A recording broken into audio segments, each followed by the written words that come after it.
Hi there, and welcome back to another edition of Cooking with the Craftons. I'm your host, Mike, and today we have a special guest, Jen Crafton from the channel Crafton Floral Designs. Glad to have you, Jen. How are you? I'm great. How are you? I'm hungry. So, with the weeks getting as busy as they are, you need to come up with simple ideas. You know, Tuesday or kind of rolling back into the week. So tonight we're gonna have a simple recipe that Jen's gonna tell us how she prepared for us. So, and for the men out there and the women, or for the wives, super easy. All they have to do is like turn the little dial on the crock pot. Super technical. I think we can handle it. Yeah. Except for I kind of messed up. This recipe isn't really a crock pot recipe.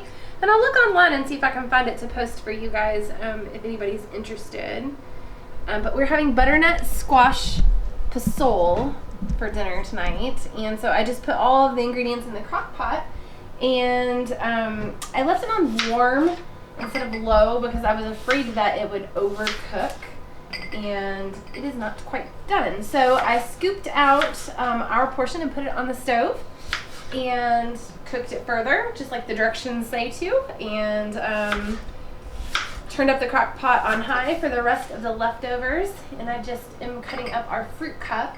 Every night we have a fruit cup for part of our meal, and Mike is gonna have a green apple and I'm gonna have a red apple. Mike likes green apples better than I do. So posole's fun because it comes with lots of toppings and garnishes. So we have jalapeno slices, we've got some cabbage, we've got some guac, we've got some lime, and some yummy radishes. And so basically you just put all of that on top of your posole, and then you serve it with warm corn tortillas, which I have in the oven right now. And do you have any specific questions, Mike? So, I don't know if you covered this. Did you cover cooking time? How quick? Oh, well, on the original recipe it says it tastes like it's been simmering all day long, which mine has been simmering all day long, but it takes less than an hour to cook.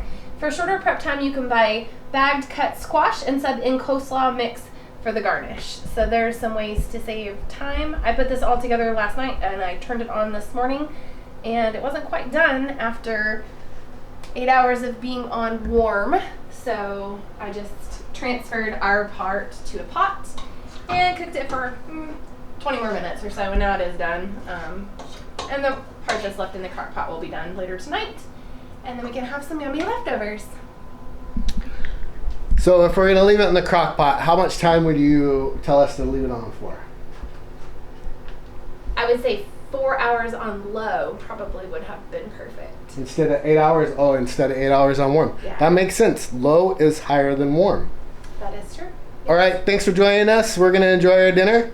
Have a good night. Bye. Bye.